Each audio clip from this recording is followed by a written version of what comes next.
Thank you all for being with us. Let me introduce first my co-panelists here, and I'll start with the order of the agenda, even though we're going to make some slight changes in it. So first is Miss Mia Mirchandani from Observer Research Foundation, which is a member of the Global Research Network and a journalist.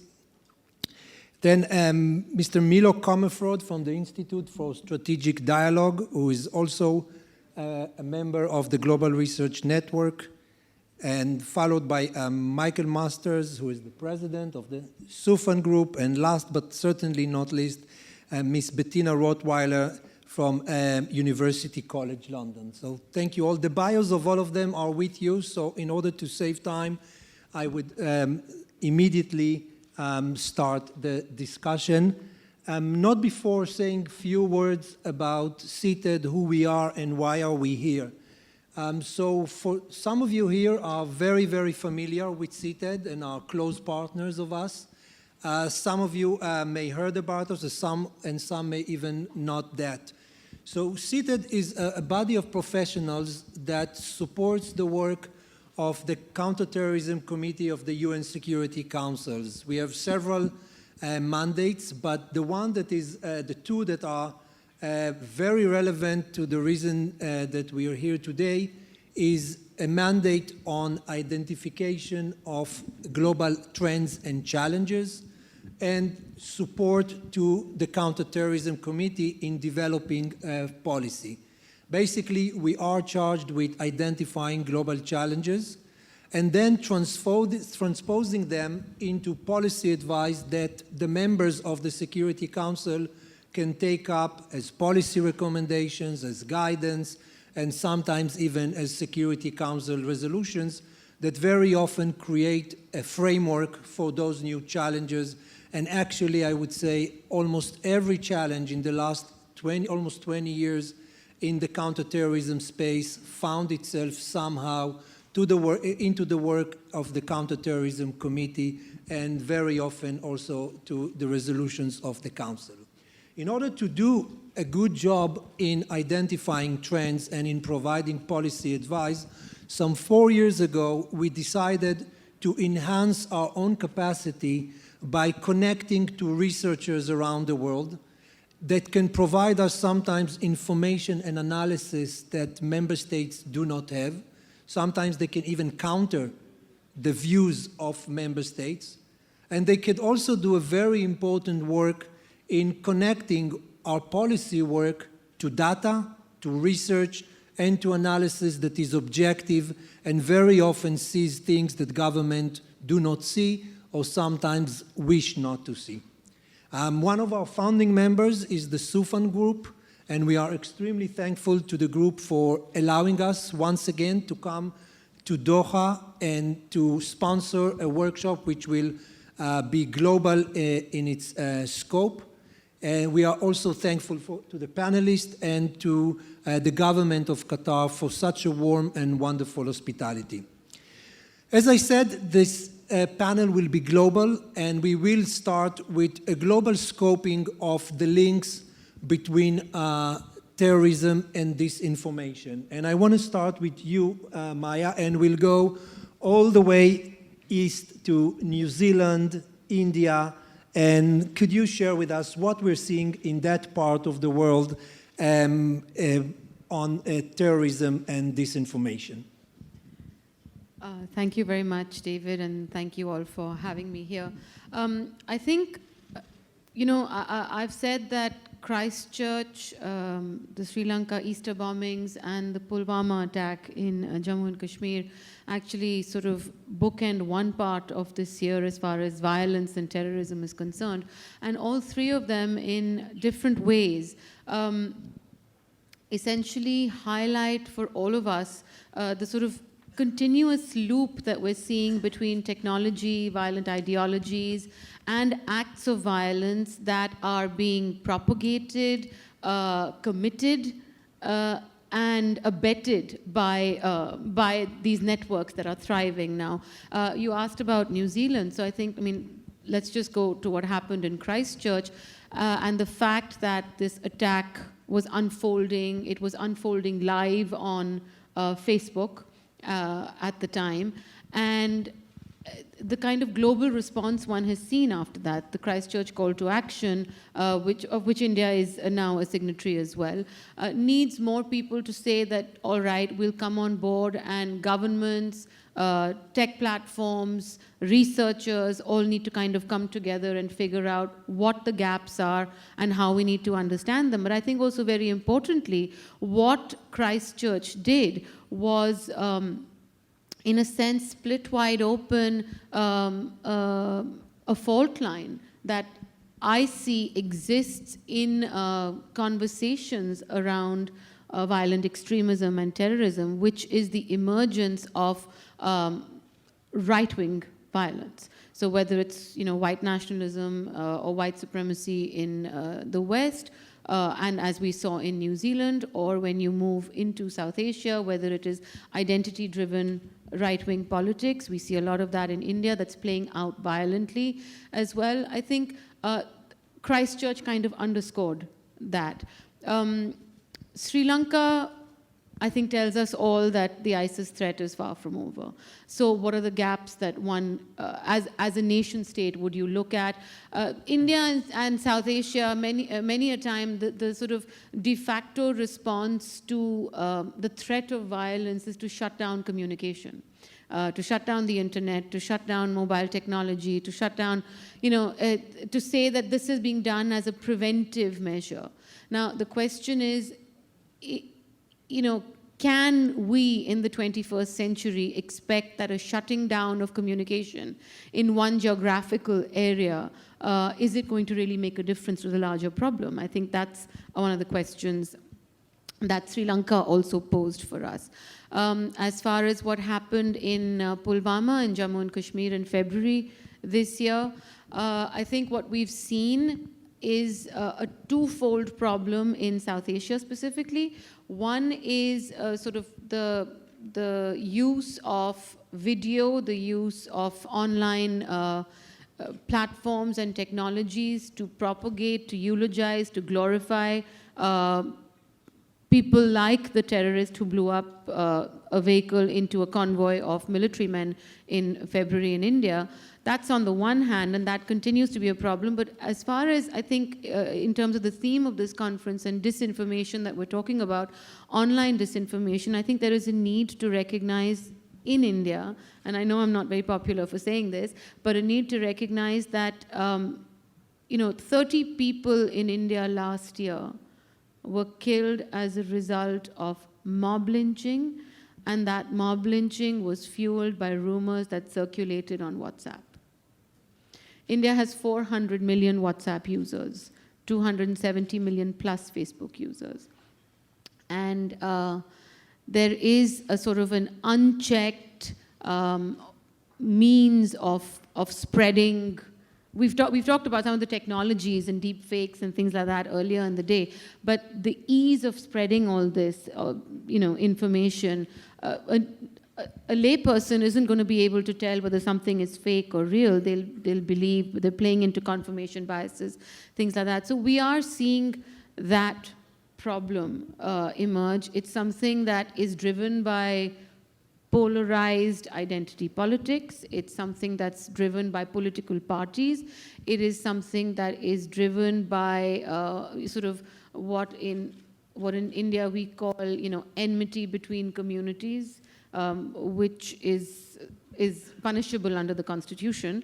And so, those are the broad sort of contours of the disinformation challenges and landscape. But just before I conclude and you move on to the other panelists, I think along with these very real threats of violence that are a result of the way information spreads in our current technological landscape, a lot of researchers in particular, while addressing these issues, are treading on a very fine line. And that fine line is to ensure, given the political nature of so much of these conversations, that the freedom of speech, the right to dissent in a democracy, all those are balanced with the need to ensure the security of citizens within a geographical boundary. So I think these are, I don't have answers, there are no answers to this, but these are the challenges that we confront on a daily basis, David. Thank you, and we will get back to you, Maya, because you touched on some very interesting issues that I think will feed nicely into our discussions. I want to move slowly west and to move from, we started New Zealand and South Asia to Europe. And we have two researchers here that have studied the situation in Europe. And I want to start with you, Bettina, on what do you see in Europe? You researched radicalization processes and the role that information plays into the process. And please enlighten us. Hello, everyone. My name is Bettina. First, I want to say thank you very much for having me today and for such an engaging and informative forum. Thank you very much. So my talk today is addressing the issues of conspiracy mentality and radicalization. I know that most of you are not from academia and use very different types of data, so I'll keep the stats I'm going to use very, very simple. So in order to...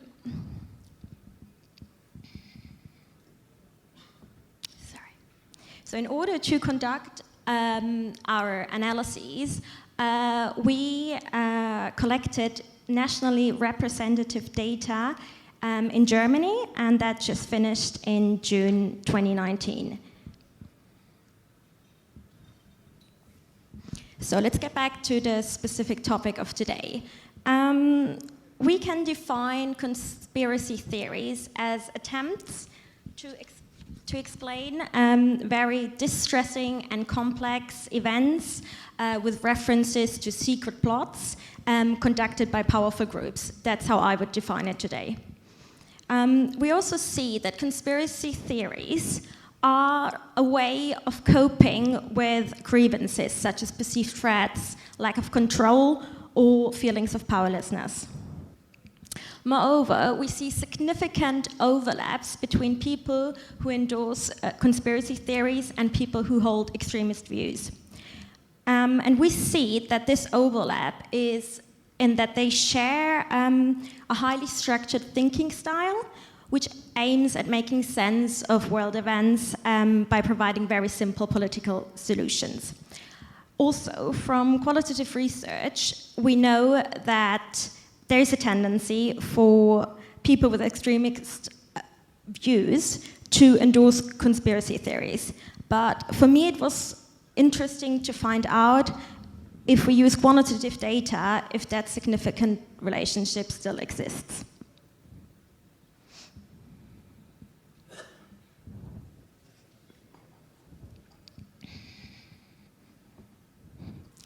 So, in order to measure radicalization, which is not that easy if you sample a general population, we had to use a proxy measure of radicalization. So we had two measures. One was a behavioral measure, which tried to assess readiness to take part in radical action intentions. And the other one was an attitudinal scale with references to right-wing extremism.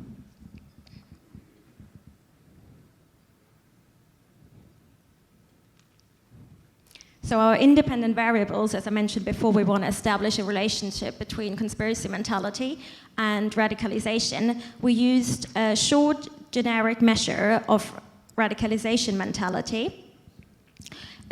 We also assessed common risk factors for radicalization, which we know are perceived threats and collective deprivation. We also assessed threats and deprivation, as we think that conspiracy theories are actually a response to such grievances, and we're interested if conspiracies constitute a mechanism through which such risk factors actually affect radicalization. That's probably not, yeah, I'll just go over that quickly. That's a grievance sample with just over 1,500 people. You can also see the mean scores here. What's quite interesting is like that our conspiracy mentality score is 4.33. We had a 7-point Likert scale where was 1 completely disagree and 7 was completely agree. 4.5 would have been the midpoint, so actually a lot of people within the general population, I always have to stress, hold conspiracy beliefs. What is further quite distressing, I would say, is the relatively high right-wing extremism score, which is 2.79. Considering that we use very extreme attitudes, I think this value is really high. So, just briefly to the analysis. So what we actually, I tried to make that very simple. What we actually tried to establish is the relationship if people who have a higher conspiracy mentality, so endorse stronger conspiracy beliefs, if this leads people to have stronger radical action intentions, which is our proxy measure for radicalization. We tested something very similar with right-wing extremism, where we also checked again if people with a stronger conspiracy mentality actually hold stronger right-wing extremist attitudes. What you can see from our results, so I explained that quickly, the 3 stars actually mean that this relationship is like highly significant. So we can be very, very sure that there is actually a significant relationship between conspiracy beliefs and people's radical action intention, as well as their right-wing extremist attitudes. What we also can see here by the higher number is that this predictor of conspiracy mentality is actually a lot stronger for right-wing extremist attitudes, which we probably would have expected, but it can also depend on how we actually measured operationalized radicalization. It can just be that it measured it better. So I'm trying not to get too complicated, just 2 more small analyses, then I'm done. So what we know,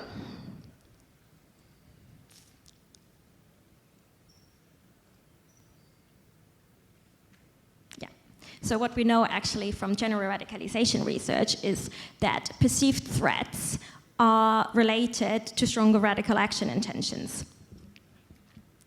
And what we actually wanted to measure here is if conspiracy mentality is actually a process through which such risk factors kind of affect radical action intention. That means people who have stronger perceived threats actually hold more conspiracy beliefs, and this in turn leads to even stronger radical action intention.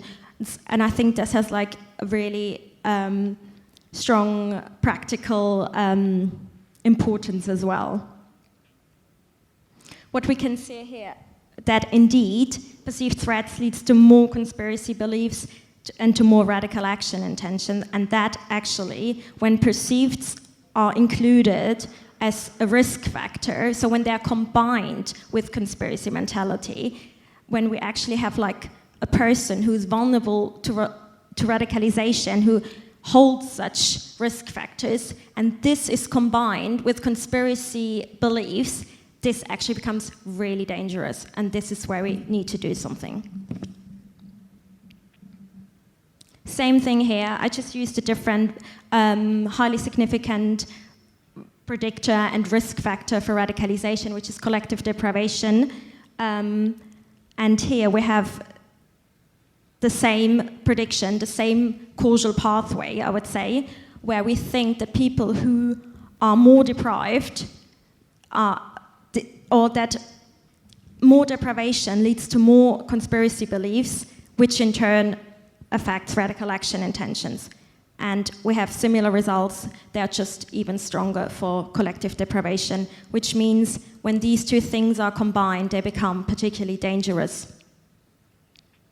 Just to wrap up very quickly, we saw that conspiracy mentality indeed predicts significantly radical action intentions and right-wing extremist attitudes within, I always have to stress that, the general population.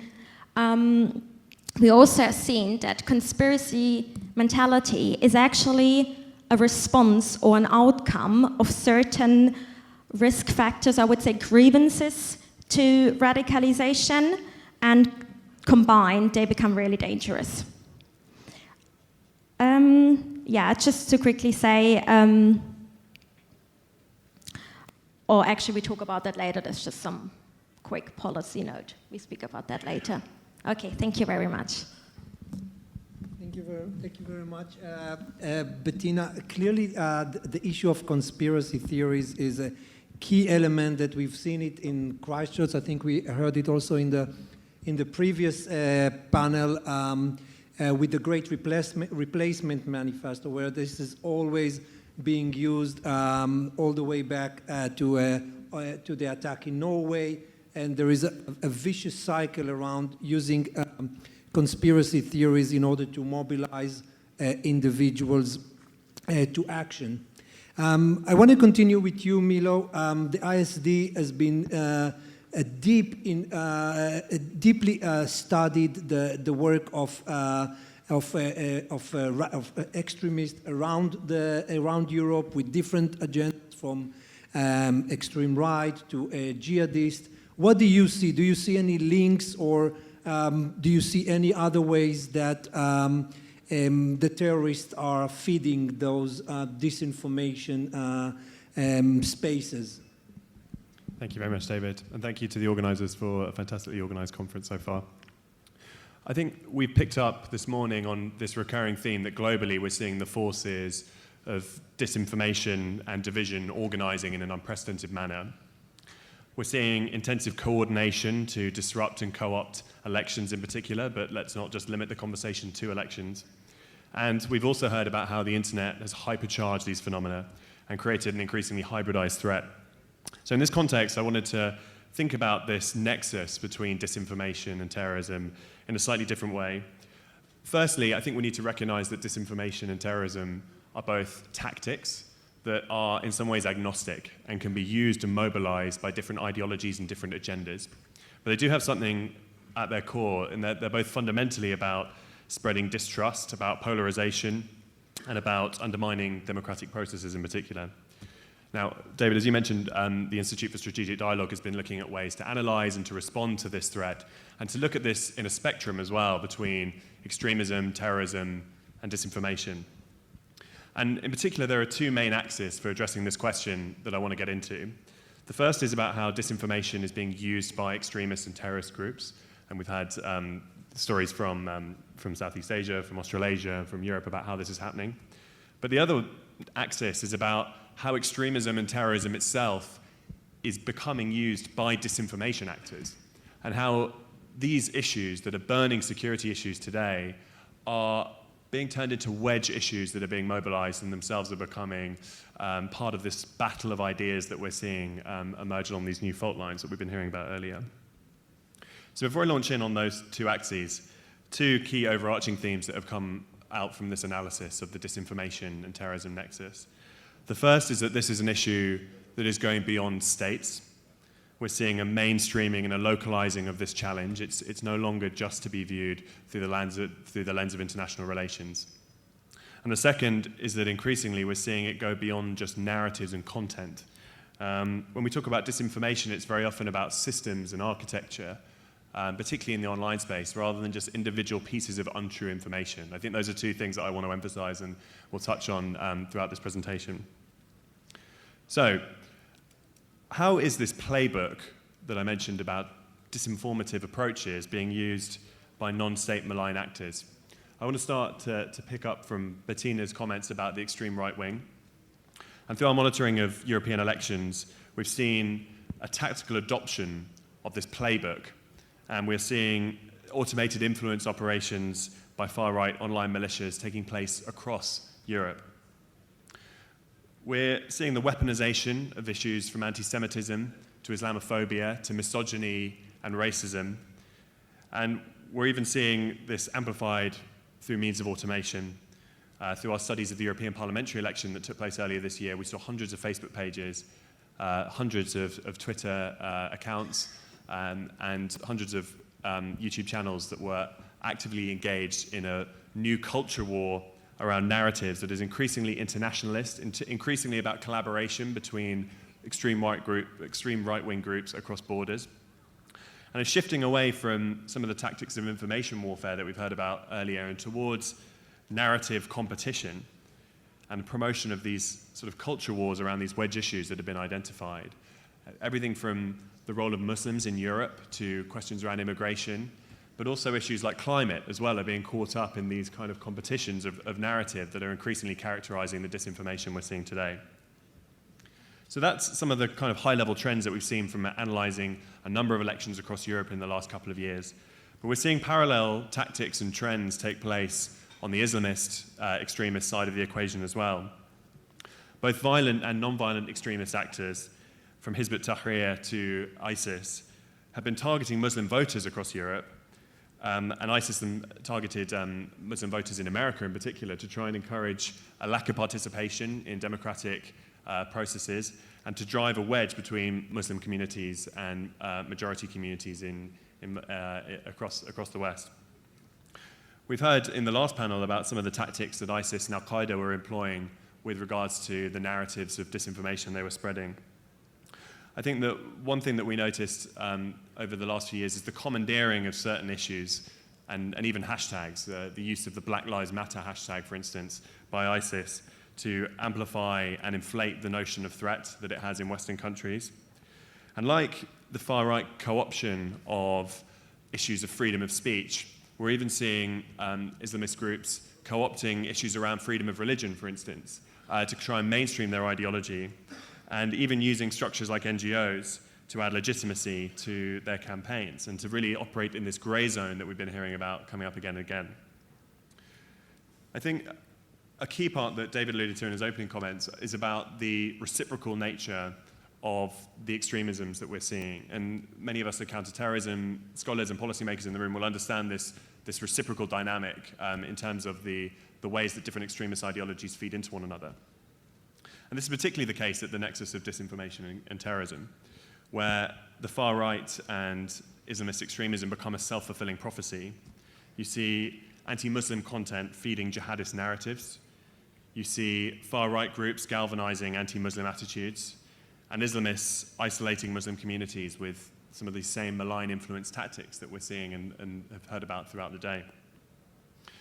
In a kind of curious twist, you also see disinformation produced by different ideological positions, even used out of context.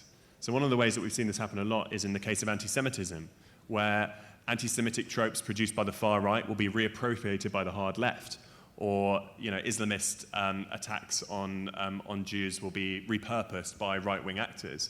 And I think this really shows you about the hybridized nature of this disinformation terrorism nexus, and that it's both highly ideological and ideology agnostic in certain circumstances.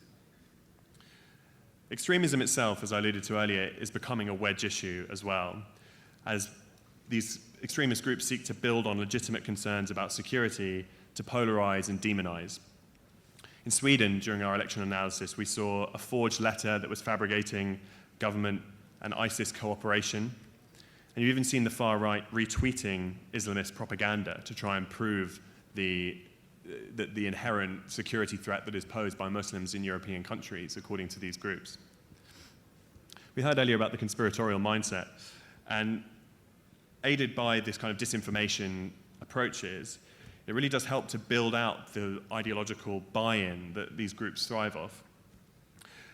And it doesn't even need to be about untruth. It doesn't need to be spreading lies. It can be a curated version of the truth. And something that came up again and again in our analysis of elections was the curation of certain sets of stories. For instance, Muslim crime maps that just picked up examples of Muslims carrying out attacks. And we've seen similar things with Breitbart's highlighting of black-on-black violence.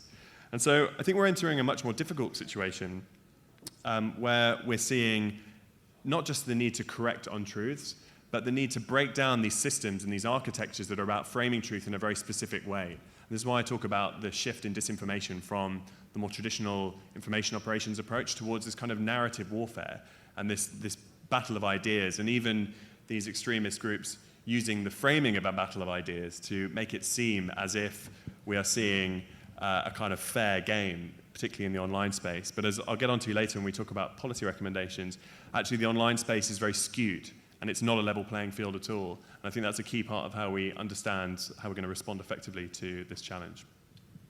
Thank you so much, Will. I mean, you really opened a whole field of opportunities and threats that exist within this information. And I must admit that when I started preparing myself for this conference, the links between disinformation and terrorism were not natural to me. I'm 25 years in the business of counterterrorism, but it didn't come naturally to me to connect disinformation and terrorism. And the more I learned, the more I've been exposed to research that's produced by yourselves and by your peers, I figure out that actually terrorism and disinformation are so interlinked that you cannot even think about one without the other. When you think about the concept of terror, of instilling fear in society, there is no better way to do it than, as Bettina's research shows, than disinformation, because you instill fear. And with the fear, you instill action. And I think not enough research is done on understanding how to tackle it, and probably, and I would say most certainly, there is not enough policy discussion on the issue. I want to move to Michael. Michael, you studied the issue in the US, but you also been part of the team that worked on the Soufan Center latest report and in some segments of it, and even in the daily newsletter that you published today, I saw that you focused on terrorism and disinformation. So those of you who have not read or not signed up to the Soufan Center newsletter, you're welcome to read it. It has reference to some other research on the issue. Please, Michael. So first of all, thank you for the opportunity to be on the panel. And David, to you personally, and to CTED and GRN, it's a privilege to be a partner with you. Also for the plug for our Intel brief, I will buy you a drink later, thank you. But everyone should sign up. I think when we think about things in the US space, we have often framed in the United States, and certainly since September 11, 2001, the issues around counterterrorism, at least in the popular conception, as one that revolves somewhat almost exclusively around Salafi, jihadist, and related ideology. The reality in the US by incidence and lethality, however, is different. The terrorism space is not occupied exclusively by Salafi jihadists, but the threat comes from violent white supremacist extremists, neo-Nazis, and those with related ideologies. As we outline in the report that David so diligently mentioned, which we have copies of for everyone, white supremacy extremism, white supremacist violence in the United States by incidence is outpacing that from Salafi jihadists, as is in lethality.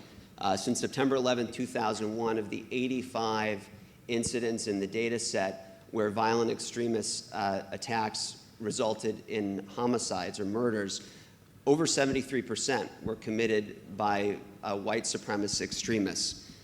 And it's unfortunately not going away. And I do want to point out that has been consistent since 9/11, but it is getting worse. White supremacist extremists are increasingly violent, they are resurgent, and they are more emboldened. 49 of the 50 homicides, murders this past year related to violent extremists were committed by individuals with this ideology. And the 50th, was an individual who actually had been a white supremacist extremist, a member of the Atomwaffen division, who in the months before the homicide switched ideology to become an Islamist extremist. And that's something I think Max Fisher's written a lot about this idea of recruitment and radicalization and susceptibility to radical beliefs. And the FBI has over 850 domestic terrorism investigations open right now, according to the FBI over the summer, a significant majority of which are related to white supremacist extremism. I think in our report and the data that we've done and the research, there's some interesting factors to consider with the movement with these white supremacist movements and groups. One, they are not monolithic. They are not limited to one organization or two, such as we have with Al-Qaeda or the so-called Islamic State. They are increasingly connected globally.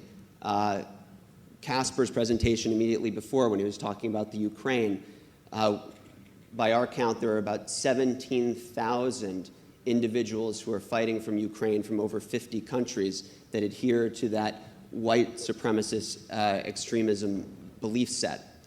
And then they make specific use of disinformation in their efforts. And some of it, going to Milo's comments, they are related between, hard to tell if it's white supremacists or radical Salafist jihadists in terms of the belief sets they're adopting. They're often the same.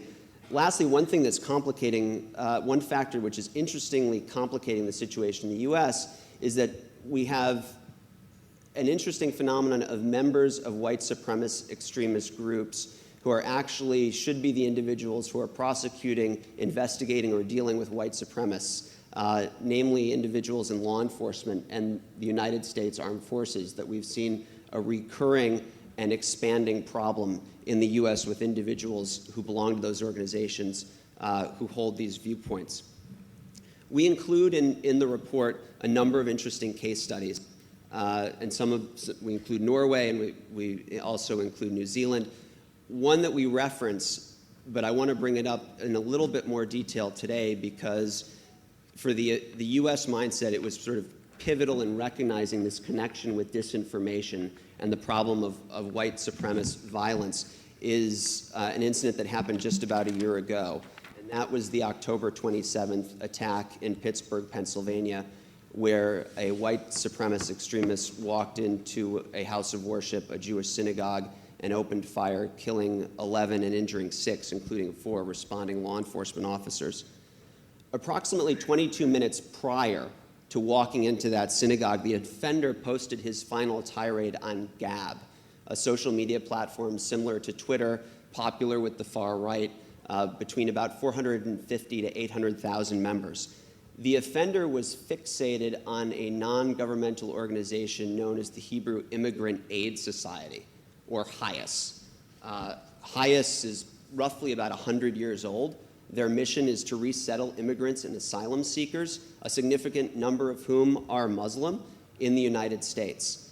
And this fed directly into the offender's worldview, which was developed, refined, and amplified online, that immigrants, particularly Muslim immigrants, pose an existential threat to the United States, and that the Jewish community in specific, and Jews around the world, are facilitating that threat to engage in that great replacement theory that we saw.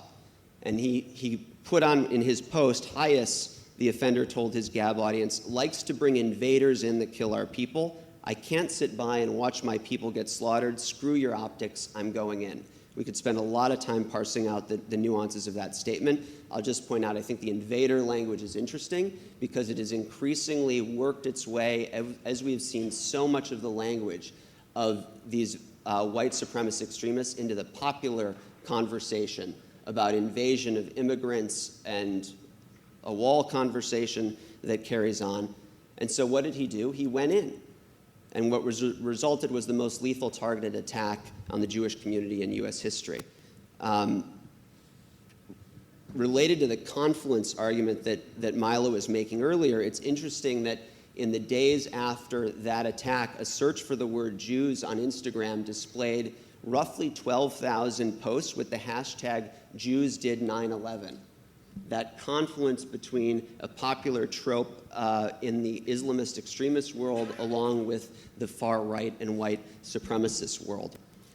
And in the world of these white supremacist extremists, immigration, migration, Muslims, and Jews, usually the idea of Jewish power and money, specifically referencing individuals like George Soros or the Rothschilds, funding these issues and individuals are all tied together, as are the individuals who perpetuate the attacks.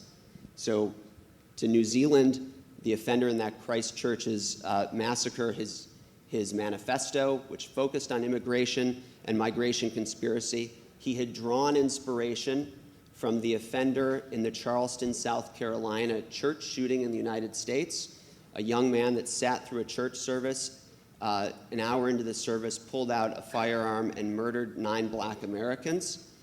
Interesting, in the photos of that young man, he was wearing a jacket that had the flag of Rhodesia on it, a nod to the white supremacists that had fought on behalf of the minority in that country. Some 2,300 Americans that traveled from 1965 through the early 80s to fight in that conflict. And he also drew inspiration from the 2011 Norway attacks and the manifestos of both: rages against immigration, multiculturalism, liberalism, Muslims. The Norway offender has resonated particularly amongst white supremacist extremists, as we've seen. I'll reference one example. One poster on the Vanguard News Network, which is popular among these individuals, sympathized with the Norway shooter immediately after the attack. That individual, 3 years later, would go on to kill 3 individuals at Jewish facilities in Overland Park, Kansas. And then, of course, we have reports of a variety of groups in France attacking Muslim women and children and justifying it or referencing the offender in the Norway attacks. And most recently, the offenders in the US in the Poway, California synagogue shooting in April 2019 and the El Paso Walmart shooting, which targeted Latinos, both drew on the Christchurch incident and manifesto and the disinformation efforts that were promulgated in both. So we see this increasing connectivity, this feeding off of this disinformation, the surge of violent white supremacist extremism, the national, in many cases, transnational nature of these movements, and how online fulmination of these ideas is not only resulting in action by these individuals, but to Bettina's point, violence. So David, I want to take a pause and basically take all 4 presentations and come up with some initial conclusions. Basically, what we can see is certainly it is global. It's not something that is unique to one country or to another. We could see that across the globe, terrorists use disinformation as an important recruitment tool, as an important mobilization, as a tool, as an important tool to instill fear. The narrative may be local, but the method, as Bettina showed earlier, is the same. What's interesting in your presentation, Michael, and I think it came up earlier also, is that the narrative may be similar within completely different ideologies. They will identify a threat, they will identify the invader, and the invader could be Jews or Muslims entering the US, and it could be at the same time crusaders who are threatening Muslim countries. They will identify the threat coming from outside and move on. We haven't spoken much, though I know it is also an area that's worthy of discussion, and I wonder if any one of you would like to pick it up, is on the use of disinformation during attacks and in the aftermath of attack. I think you touched upon it in today's newsletter, which I read. And you mentioned, for example, terrorist organizations using disinformation to take, for example, responsibility over attacks they have not committed. And you gave the example of Las Vegas, which was not a terrorist attack, but ISIL immediately co-opted it. We could see, on the other hand, situations that I think Milo, you alluded to, where there is no terrorist attack, but people will look at something and identify it. And I think the best example could be the fire in Notre Dame Cathedral in France, which was not a terrorist attack, but immediately was co-opted to say there were Muslim people seen on the roof, on those kind of things. The problem is that even if it's not a terrorist attack, the perception that it is can have real-life consequences because it could lead to revenge, and we have seen even that happening. So I wonder if any of you would like to reflect on this, but I'm also conscious of how much time we have, and we have a big problem. So I think we more or less agree on the problem, and we have seen few policy solutions. I think you mentioned one that we could call it extreme one, of completely shutting down any channel of information. one could say that you actually made the terror succeed because you instill more fear. People are left without any information. We could see another situation where, like in Christchurch, when the information explodes and becomes so viral that in one day, I think there were more than 1 million copies of that video. So as researchers, what would be your recommendations to policymakers on how to deal with this challenge? Who's willing to? I'm happy to start, not least to pick up that point about how terrorist groups in the midst of attacks use disinformation. I think something that was quite striking during ISIS's high point throughout 2015-16 was how reluctant it was to use disinformation around terrorist attacks, and actually how this idea of credibility and brand was very important. It was only laying claim to those attacks that it could verify. It claimed to have a very robust methodology for identifying attacks. It wasn't just off social media rumors. It was about checking in with a soldier of the caliphate on the ground in Doha or in Mindanao or so on. And this comes to a very interesting point of almost conflict within terrorist groups and how they use disinformation. On the one hand, they thrive off uncertainty and they thrive off polarization within societies. On the other, they actually require a great ideological certainty to encourage people to carry out attacks in the first place. And to bring this full circle to a point that Mike made, you were talking about the in the wake of the attack, was it in the Powys attack about the use of the hashtag Jews did 9/11? Pittsburgh. And this ambivalent relationship that exists between conspiracy theories and terrorism. And this is something I wanted to pick up with Bettina as well. So there's certainly this relationship, but actually a lot of terrorist groups push back on conspiracy theories because they undermine trust in the group themselves. So, for instance, there was an issue of Darbik magazine where they countered the suggestion that the 9/11 attack was an inside job. They said it was carried out by Osama bin Laden, and they said America doesn't even have the ability to carry this out as an inside job because only Allah can carry out something of such great magnitude as this attack. And I thought that was very interesting because that was obviously a corrective to many of their believers who were spreading these kind of conspiracy theories that were against their own view on this. Similarly, on the extreme right-wing side, we saw on the cover of The Great Replacement, one of the references on there is to environmentalism, and this was part of the ideology of Brenton Tarrant. And in this sense, he very much comes at odds with many other people in the extreme right movement who believe that climate change is a hoax and who say that actually, the environmental movement is a liberal conspiracy and so on, because a key part of his ideology was to preserve the environment. And actually, he was an ardent believer in climate change and saw that as a accelerationist incident that was happening that required urgent action to push back against immigration and all these other things. And I find this really fascinating, and it makes it quite hard to come up with the policy recommendations that David's talking about, because often this relationship between terrorism and disinformation isn't one way. It's very flexible and fluid depending on the context. And I almost just wanted to open that up to the panel to see if there are any reflections based on their own experiences. If I can just actually come in, I think from the Indian context as well, and South Asian context, the invader argument, I mean, Muslims are indigenous to South Asia. India is the third largest Muslim country in the world. ISIS recruits from India are, I think, below 0.0002% or something like that. Globally, it's a success story as far as recruitment is concerned. And yet, there is an ability to push a narrative that the Indian Muslim is an invader. The Indian Muslim came with the Mughals who don't belong, they're not indigenous. That India has, conflicts along so many borders, and the conflicts come from Muslim-dominated countries. And so there is a regional threat, like a pincer-like movement. And so if these people are coming into India, they will come naturally to places where there are strong Muslim populations to seek shelter and refuge. And so the enemy sort of becomes the internal Indian Muslim, not just the foreign migrant, refugee, terrorist, whatever have you.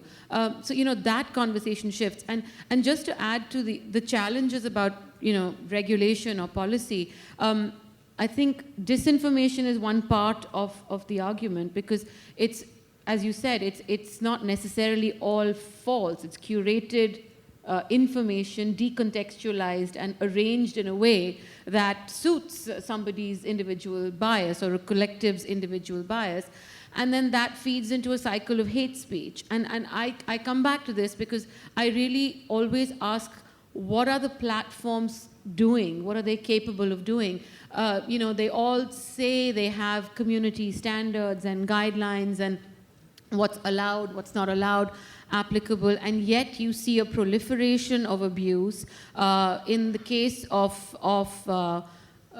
you know, women, it becomes sexual in nature. The huge narrative, the sort of lightning rod issue in India is what they call love jihad. I don't know how many people have heard of it on this platform, but it's essentially, you know, how Muslim men are taking away Hindu girls and converting them into terrorists. And that whips up a frenzy, because it feeds into this kind of religious bias. And platforms have been approached to tackle this very particular issue. There were pages on Facebook that by name listed interfaith couples across the country. You know, these are the kinds of challenges that we're seeing in India. So when you have, you know, platforms also saying, but, you know, as long as they're not threatening someone with violence, or they're not making a direct threat, how do we deal with this? Because it violates fundamental freedom of expression, whereas the Constitution says something. The fact that there can be an act of violence based on this, I mean, it may not be terrorist violence, but it's certainly ideologically driven extreme violence. We had an incident in 2017 where a local Hindu activist in Rajasthan hacked a Bengali-speaking Muslim migrant to death on videotape. That video was on YouTube. It went viral on YouTube until someone spotted it and it was taken down. That individual today was given a ticket to fight in the elections while he's still facing trial. So, you know, I mean, I think there are issues within issues in a sense. And the fact that individuals are responsible for the hate, platforms enable the amplification of that hate, and governments might want to maneuver both situations to their political advantage, I think really puts us all in a quandary.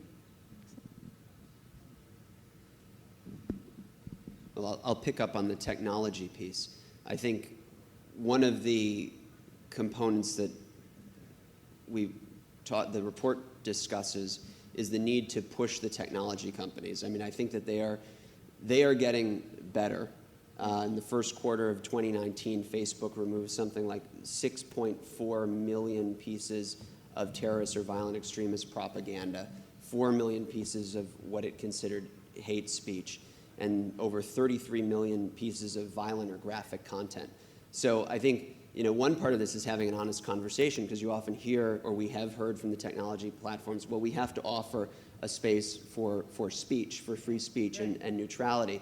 But clearly, in certain spaces, and the conversation in the US right now, they certainly at a point motivated on the ISIS propaganda piece and made a concerted effort. We have not seen the same concerted effort, and admittedly it is more potentially difficult politically to decipher on the white supremacist extremism content. But it's also being honest about it and recognizing that there is extremist content. And when you are spreading that disinformation, or you are, the Notre Dame example, for instance, you know, started initially with a fake CNN and fake Fox News account. And by the time they were both taken down within hours, that message had spread. And then, of course, it's picked up by certain comments picked up by a conspiracy theorist from InfoWars, which that and a number of other sites figure prominently in a lot of these disinformation efforts from the far right. And then it moves from there. And then we move into the videos and the memes, which get much harder to deal with. One component, I think, with the technology, though, the Communications Decency Act in the United States, which is often referred to as the 26 words that helped create the internet, right? That prevents, that it provides for limited liability or removes liability from these platforms for certainly acting as what they would consider a conduit. But they have chosen to be more proactive in areas when they've been pushed by the marketplace. And I think that needs to be pushed extensively. And we've also seen legislative action in the US, certainly when sex trafficking, when it was realized that these platforms were being used extensively for sex trafficking, Backpage and others, Congress amended the statute and action was taken. So there are legislative tools in the US that I think, need to be examining and looking at to deplatform some of this speech and at least have the conversation about it. I could not agree more that whatever solution we want to come with, it has to include a deep partnership with the private sectors. And I also would agree with you that we are now in a situation where there is a lot of willingness and on the side of the companies to do the right thing. If the reason is because pressure for governments, be it if the reason is because of reputation risk, be it. But you could see that at least the big platform, the mainstream platforms, want to stay clean. The problem probably will remain for those platforms. They don't have any interest in remaining clean, and how do you deal with them? But I want to move to you, Bettina. You promised us few recommendations, and then you said, I'm going to keep them for later. So, okay, please. Yeah. So I first think we really have to, you always spoke about like counter-terrorism, countering terrorism, whereas I'm a radicalization researcher, and I actually say, let's tackle radicalization and start there, where actually attitudes like get formed, get built. And I think if we look at, of course, countering radicalization and disinformation, the role it plays there, it's a completely different approach. No, it's not a completely different approach, but it has some different aspects. And I mean, of course, which is really, really important there as well, is the spread over the internet. Especially, we have like rising numbers of right-wing populists, which are actually not, some of them are not extremists. They might turn into extremists, but I think this is very difficult, or it's a crucial part where we kind of have to intervene. And the problem is with information online is, and all that user-generated feeds where you literally just see and consume whatever you kind of have filtered is very, very dangerous. So I think, looking from more counter-radicalization aspect, we also need to think about the underlying psychological mechanisms. Maybe there are differences in cognitions, maybe in critical thinking, stuff like that. Maybe we have to go and work together with schools, that they educate children more how to process and how to deal with information and disinformation online. This would be kind of, for me, a grassroots approach where you start. And then from there on, I would move further and would cooperate with tech companies, which is, of course, very important as well. But I would always start small and then, prevent it from there. Yeah, just to pick up on the policy question, and I think focusing a bit more on what role tech companies, and in particular social media companies, can play in this area. So we heard about some of the transparency statistics, which I think are very important from Mike there. And I think another point where the terrorism and disinformation space are quite similar in that they're both quite content focused. They're still quite focused on items of content. And actually 6.4 million pieces of content removed doesn't tell us anything about what's actually happening with regards to challenging the environment, the ecosystem, the architecture that is facilitating this challenge online. There's only so far we can get by detecting and responding to these kind of disinformation campaigns and implementing these sort of commitments to transparency. I think it's about moving more towards a prevention framework, and it's about understanding what environments are able to promote this word that's come up a couple of times today about authenticity of content, and I think that's the kind of thing that we need to come back to. It's questions around sourcing. It's about attribution. It's these broader, and we heard earlier from Jan from Microsoft about the NewsGuard plugin that he's trying to sort of get mainstreamed across browsers, which I think would be a really good start to looking more at a kind of health check of websites rather than just looking at the individual truth or falsehood of pieces of content. There were two more kind of governmental focus policy approaches that I wanted to flag, which take two quite different views and perspectives on this nexus between counterterrorism and disinformation. The first is the latest strategy document from the Department for Homeland Security has started to include disinformation within its counterterrorism framework. And I think this is quite interesting, and to see what this means concretely. It might take a few years to work out exactly what this means for policy making, but I think it does, by including resilience to disinformation within a counterterrorism framework, because both are considered to be some of the primary threats to democracy and from foreign interference, I think is a really useful way of sharing insights and joining up conversations from different actors across government. The second, which is slightly different and maybe reflects the conversation about extremism and radicalization versus counterterrorism, is to look at the UK example, which has recently started to pursue a new set of policies around online harms. And within this framework of online harms, there's a very wide gamut of different harms, both illegal and legal, that have been flagged, from extremism to terrorism to disinformation to child safety online and so on. And actually the thing that works about this is that it presents these different harms on a spectrum and as interrelated and as challenges that we need to see together. And the whole thing is framed around a duty of care that responsibilities and that social media companies, internet service providers and governments have to consumers of online content. And this distinction between legal and illegal harms is important because of what we were talking about earlier with disinformation. Some disinformation is obvious, it's hostile, it's offensive.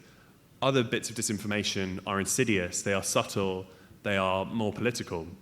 And this kind of grey zone, I think, shows us that we need to have a number of tools in our arsenal for responding to this beyond just banning and takedowns. And I think that we need to be looking more broadly at this ecosystem. How are recommendation algorithms cross-cutting with these dynamics we're seeing for terrorist content and disinformation online? Are there ways that counter-speech can be effectively used to respond? And so I think being a bit cleverer in our conversations with the tech companies and those public-private partnerships about the different avenues we can go down beyond just the binary, should it be online, should it not be online, I think will allow us to have a more productive conversation when we come to policy. I agree with Bettina. I think digital literacy is a huge area that needs to be actually evolved and focused on. But in addition to that, I think media literacy is also very important. A lot of the reason why disinformation spreads also is because I think public trust in credible journalism is at an all-time low. As a journalist, it gives me no pride to sit here and say something like this. But I recognize that there is a crisis of credibility in the mainstream media, and I think that feeds into the way people consume information, where opinion is masquerading as news. And I think news platforms also need to be much more conscious as a player, as a policy influencer in things like this. So I did want to just make that point, and I also actually wanted to say that let there be no mistake about the fact that the idea that just because the state thinks cutting off communications is a means to control a situation, it doesn't mean that it's not a flagrant violation and infringement on basic human rights and the fundamental freedom to communicate. So I just want to make that point very clearly. And I also think that it has, there is a time in which it can be important, it can play a role, but it starts to have diminishing returns. You do it for a day, you do it for 2 days, it's one thing, but if you go on endlessly, I think you will create a backlash amongst the people as well. And the third is, when it comes what Milo said about sourcing and getting people to understand where the information is coming in from. I think it's also important for engagement between sort of the state and civil society actors as well, who are working every day, whether it's researchers, whether it's NGOs who are working in education. I think those conversations need to be open, and they need to be much more honest than they are today. I'm conscious of the time, and I think I'm supposed to be getting an iPad to accept questions from the audience.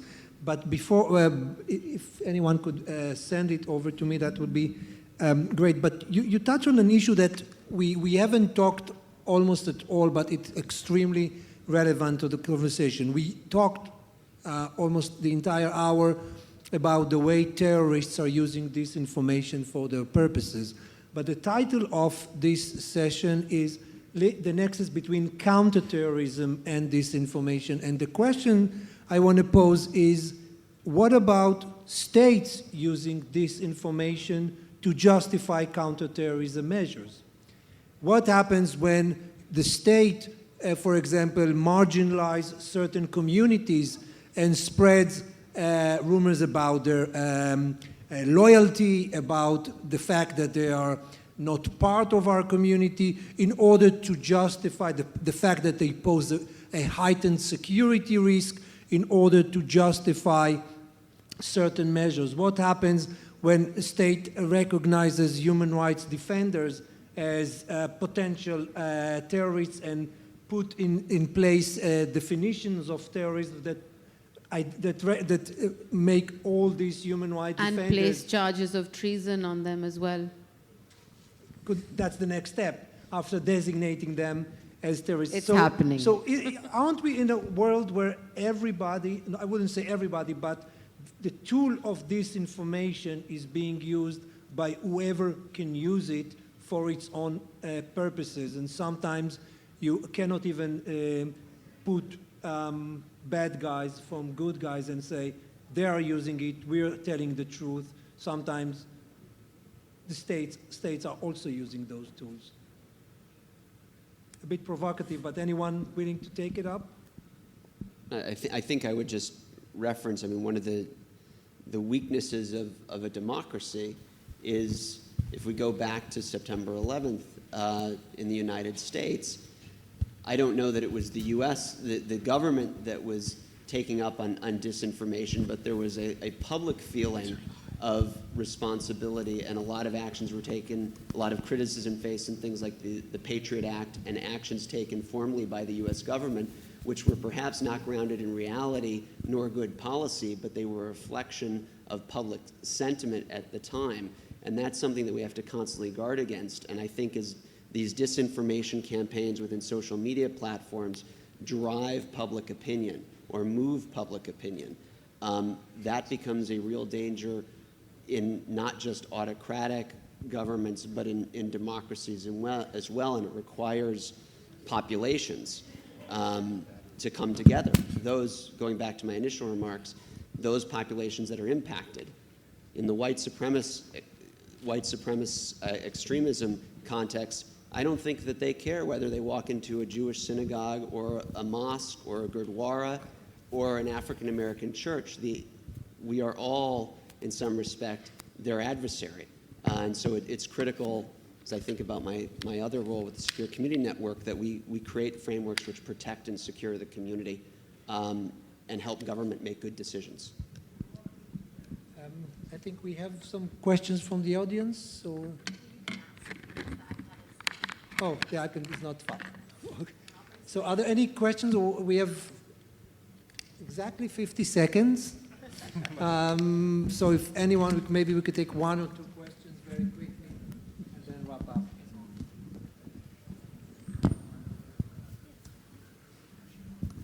All right.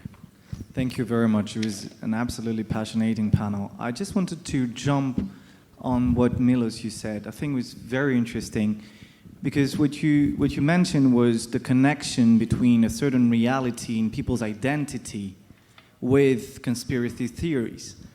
They recreate a vision of the world which connects to their own difficulties, which makes it obviously relevant in people's life and powerful long-term wise.